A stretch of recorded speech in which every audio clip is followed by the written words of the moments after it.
केंद्र शासन पुरस्कृत अमृत 2.0 योजनेअंतर्गत दहिवडी शहर पाणी पुरवठा योजनेच्या आंधळी धरण येथील जॅकवेलपासून 50 HP पंपाद्वारे दहिवडी येथील 6.5 MLD क्षमतेच्या अत्याधुनिक जलशुद्धीकरण केंद्रापर्यंत जलवाहिनीच्या यशस्वी चाचणीची आज पाहणी करून या योजनेतील उर्वरित कामे युद्धपातळीवर पूर्ण करण्याच्या सूचना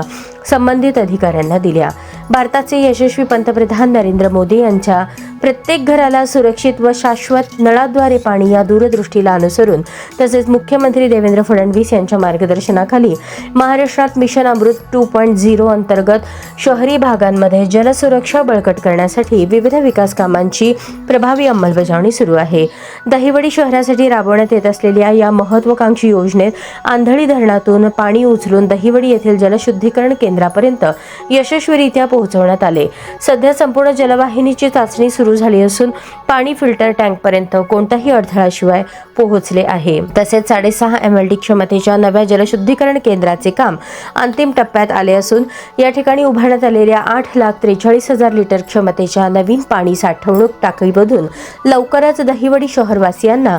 सुरक्षित, शुद्ध आणि नियमित पाणी पुरवठ्याचा लाभ मिळणार आहे।